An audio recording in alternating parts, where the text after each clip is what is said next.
Imaginez vous déambuler dans les rues de votre village ou de votre ville un samedi matin et vous rencontrez deux personnes.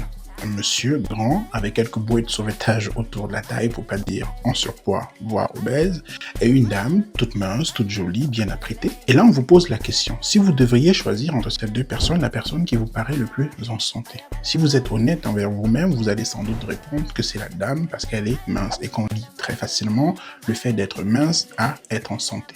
Ce qui pour moi, dans la société dans laquelle on vit aujourd'hui, n'est pas vrai. Et c'est l'objectif de cette vidéo, qui fait suite à la précédente où je vous disais que le gras n'est pas synonyme de mort. Bonjour, moi c'est Olivier et aujourd'hui on va secouer un tout petit peu vos idées reçues sur le lien entre la masse corporelle, le sport et la santé. Si vous êtes prêts, c'est parti. On va déjà se mettre d'accord sur un point. Personne aujourd'hui sur cette terre ne peut revendiquer être en totale santé, d'autant plus si on ajoute la dimension sociale selon la définition de l'OMS.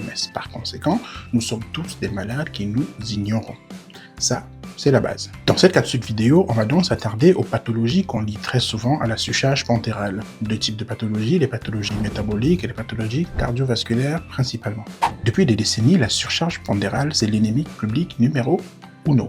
Et avec raison, elle augmente drastiquement les risques de contracter des maladies comme le diabète, l'hypertension, les AVC et tout ce qui tourne autour de ces pathologies-là. Mais attention, un risque accru ne veut pas dire maladie assurée. Un risque, c'est une probabilité et non une condamnation. Les risques sont évalués à partir des risques déjà naturellement présents chez une personne considérée comme étant saine.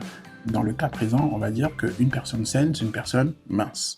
Petit cas pratique qui sera un tout petit peu caricatural. Je le précise, les chiffres que je vais annoncer ne sont pas de vrais chiffres. C'est un exemple que je veux donner pour illustrer ce que c'est qu'un risque dans la santé, bien entendu. On va prendre l'exemple ici d'une pathologie que tout le monde connaît, le diabète. Pour une personne saine, c'est-à-dire mince, dans le cas du diabète, on va considérer que son risque est égal à 1. Si un individu est en surpoids, son risque par rapport à ce risque d'une personne saine sera multiplié par 3.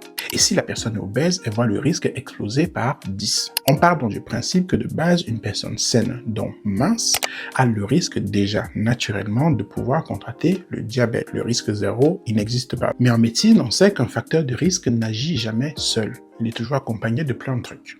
Je continue dans mon cas pratique pour vous donner quelques exemples. Imaginons maintenant que cette personne ayant un risque de 1 parce qu'elle est mince, elle boit beaucoup. Elle fume, mange trop sucré et par-dessus tout a des antécédents familiaux de diabète, d'hypertension ou même d'AVC. Son profil de risque qui était de 1 de base parce qu'elle était mince va exploser. Maintenant, imaginez que un obèse, bien qu'il ait déjà un risque très élevé, comme ce que j'ai décrit précédemment, il fait régulièrement du sport. Il ne boit pas, il ne fume pas, et il n'a pas d'antécédents familiaux. Le risque de base, par sa surcharge pondérale qui est déjà très élevé, va être réduit parce qu'il met en place des actions qui permettent de réduire ce risque-là. Résultat, ces marqueurs de santé peuvent être nettement meilleurs que celui de la personne saine que j'ai décrit un peu plus haut. Ça veut bien dire que l'activité physique a un effet sur la sensibilité à l'insuline, qui est une cause de diabète de type 2, améliore la tension et diminue les risques d'inflammation de manière générale. En gros, le sport neutralise un certain nombre de dégâts que peut causer la surcharge pondérale. Mais en médecine, en santé, il y a toujours un mais. Il ne faut pas qu'on pense que je prêche pour ma paroisse. Le paradoxe de l'obésité ne signifie pas que l'obésité est saine. Loin de là. Vos kilos en trop, même étant sportifs, continuent d'impacter vos articulations, votre mobilité, votre qualité de vie, votre qualité de sommeil et surtout votre santé mentale. Il y a encore quelques jours, ma petite sœur qui me confiait la surcharge mentale que ces kilos en trop pouvaient représenter pour elle.